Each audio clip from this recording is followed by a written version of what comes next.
రాజధాని రైతులు ఎకరానికి ₹1,50,000 250 గజం ఇవ్వాలి. రైతు కూలీలకు నెలకు ₹10,000 ఇవ్వాలి. రాజధాని రైతులకు ఎకరానికి ₹1,50,000 250 గజం ఇవ్వాలి. రైతు కూలీలకు నెలకు ₹10,000 ఇవ్వాలి. రాజధాని రైతులు ఎకరానికి ₹1,50,000 250 గజం ఇవ్వాలి. రాజధాని రైతులు ఎంతమంది అంటే అంతమందికి కూలీలకి నెలకు ₹10,000 ఇవ్వాలి. కూటమి ప్రభుత్వానికి ప్రెస్ మిత్రులందరికీ నమస్కారాలు. ఇక్కడ ఈ ప్రాంతంలో జరుగుతున్న అన్యాయం గురించి ఈరోజు 163 రోజుల నుంచి ఈ రిలే నిరసన దీక్ష చేయడం జరుగుతూ ఉంది.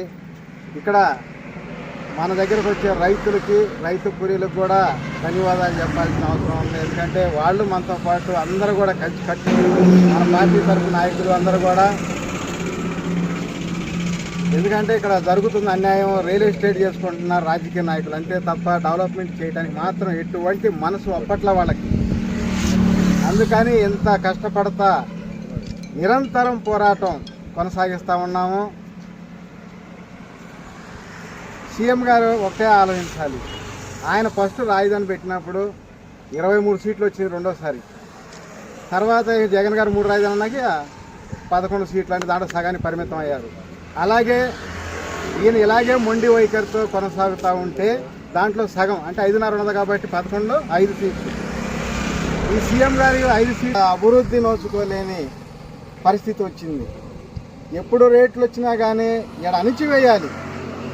ఏడేదో రేట్లు వస్తే రాష్ట్రం అంతా రేట్లు ప్రజలు రేపు అక్కడ ఓట్లు వేయరు, మనకి వ్యతిరేకత వచ్చింది అంటారు. ఎందుకు వచ్చింది? రాజధాని పెట్టిన కాడ ₹1 అదనంగా రేట్లు ఉంటాయి. ఇక్కడ పెరిగినప్పుడే కదా 2014 రాజధాని పెట్టి నీకు ఇక్కడ కూడా గెలిపించుకొని ఓడించారు. మరి జగన్ గారిని గెలిపించారు వైసీపీని. మరి అట్లాగే మరి అదే నిజం అయితే మళ్ళీ మొన్న కూడా ఆయనే గెలిపించారుగా. మరి ఈయన 11 సీట్లు ఎందుకు వచ్చినాయి? అంటే రాజధాని పవర్ పనిచేస్తుందా లేకపోతే రాజధాని పవర్ పనిచేయట్లేదా? ఈ ల్యాండ్ అంతా దేనికి, వాట్ పర్పస్? వీళ్ళు అమ్ముకోవడానిక, రైతులు మోసం చేయడానిక, వ్యాపారం చేయడానిక, దేని నిమిత్తం చేస్తున్నారు? అందుకని జేకే గారు చేస్తున్న ఇలా సపోర్ట్ చేస్తున్నారు. మిత్రులకి అందరికీ నమస్కారం. ఈరోజు ఈ నిరసన దీక్ష నుంచి మాట్లాడుతున్నామంటే ఈ రోజుకి 163 రోజులు మేము చేరాము. ఎందుకంటే రైతులకి జరుగుతున్న మేము చేస్తున్న దాని గురించి మాకు ఎంతవరకు రెస్పాండ్ ఇవ్వట్లేదు. కానీ రైతుల భూములకి డబ్బులు ఇవ్వాలని, తగిన న్యాయం చేయాలని చెప్పి సార్ పోరాడుతున్నారు. మీరు అందరూ సరిపోవాలని కోరుకుంటున్నాం. అదే కాకుండా సార్ పైన వస్తున్న ఒకళ్ళు కాదు ఇద్దరు కాదు ఎంతోమంది వచ్చి ఈ దీక్షా శిబిరాన్ని తీసేయమని అంత డబ్బులు ఇస్తాం ఇంత డబ్బులు ఇస్తామని చెప్పి వచ్చి పొలవ పెట్టి మా మీద అటాక్ చేస్తున్నారు. రీసెంట్గా 2 డేస్ బ్యాక్ కూడా చేశారు. అందుకని ఈరోజు ప్రెస్ మీట్ పెట్టడం జరిగింది. దాన్ని బట్టి మీరు ఉన్నారు కాబట్టి మీరు పబ్లిక్కి తెలుపుతారు కాబట్టి మీకు చెప్తున్నాం. ప్రతి ఒక్కళ్ళు వచ్చి మీరు తీసేయండి, మీకెందుకు, మీకు అవసరం అంత ఇస్తా ఉన్నారు. వాళ్ళు ఇచ్చే రూపాయికి పావులకి సార్ గారు అయితే లోపడలేదు. ఈ రోజు కూడా చెప్తున్నాం, ఆ రోజు చెప్పాం, ఈరోజు చెప్తున్నాం. ఇప్పటి వరకు ఎవరికి కూడా లోపడలేదు. కానీ వచ్చి ఉన్న అటాక్ జరుగుతుంది. ఆయన జరిగింది కదా అని చెప్పి వీళ్ళంతటితో ఆగట్లేదు. కానీ నిన్నటిదాకా 1.5 2.5 ల్యాండ్ పూలింగ్, మళ్ళీ 3వ ల్యాండ్ పూలింగ్ అన్నారు. అసలు తీసుకున్న వాళ్ళకే ఇవ్వట్లేదు.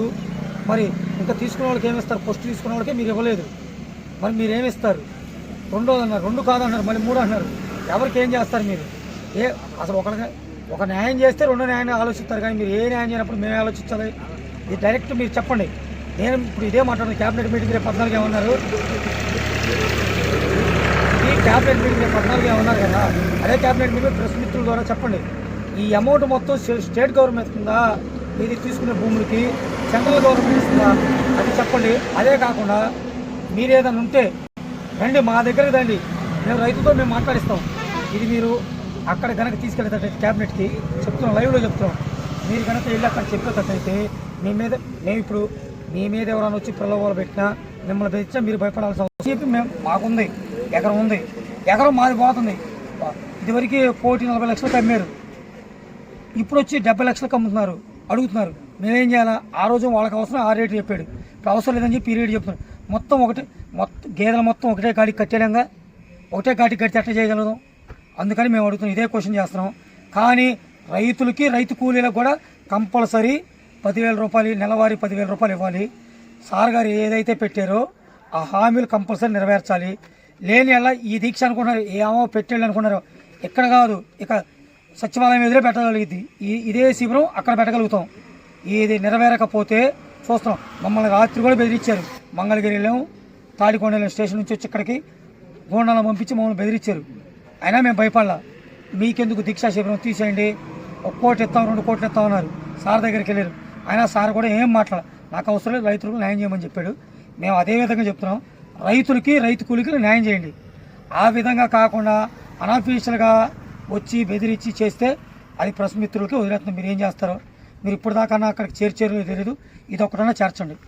మాదాస్ మురళి అండి, SSL రాష్ట్ర అధ్యక్షుడిని. పెడితేనే మీకు ఇంత ప్రెషర్ వస్తోంది. ఇప్పుడు తోటి సభ్యులు చెప్పిన విధంగా మీరు సెక్రటేరియట్ దగ్గర పెడితే ఇంకో చోట పెడితే మీకు అంత ప్రెషర్ రాకపోదా? మరి మీరు ఎలా ఉన్నారు సార్? అంత ప్రెషర్ ఒకవేళ సెక్రటేరియట్ దగ్గర కానీ అక్కడ క్యాపిటల్ ఏరియాలో కానీ మాకు దీక్షా శిబిరం పెట్టుకోవడానికి పర్మిషన్ లేదు అని పోలీసు వారు కానీ పొలిటికల్ వాళ్ళు కానీ మా మీద ఎటువంటి ప్రెషర్ తీసుకొస్తే ఇది పంచాయతీ లెవెల్ పరిధిగా ప్రతి పంచాయతీ ఏరియాలో ఒక్కొక్క శిబిరం నెలవేరుతుంది. మాకున్న కార్యకర్తలు మాకున్నారు. వారి స్వగృహాలు ఎదురు మేము ఎవరికి 1 రూపాయి ఇచ్చి, ఇదిగో ఇక్కడ ఇంతమంది ఉన్నారు, ఎవరికి 1 రూపాయి ఇచ్చి లేకపోతే ఇది చేసి మేమేం ప్రలోభంలో పెట్టి ఏం తీసుకురావట్లా. ఏ ఏరియాలో ఉండేవాళ్ళు ఆ ఏరియాలో ఉండేవాళ్ళు వాళ్ళు ఉన్నారు. ఒకవేళ కనుక ఇంతకన్నా విస్తృతం చేయాల్సిన పరిస్థితే వచ్చి మాకు క్యాపిటల్ ఏరియాలో పర్మిషన్ లేదు అని అంటే ఇక్కడి నుంచి ప్రతి పంచాయతీ లిమిట్లో మా కార్యకర్తల స్వగృహాల దగ్గర ఇలాంటి శిబిరాలు ఇంతకన్నా విస్తృతంగా స్టార్ట్ అవుతాయి.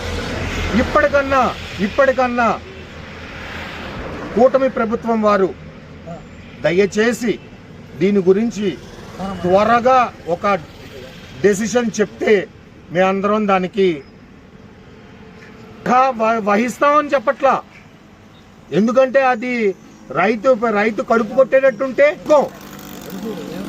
కండిషన్ సప్లై రైతు కూలీకి 10,000 వచ్చి తీరాలి. దాని తర్వాతే పై మాట ఏదైనా. Okay right.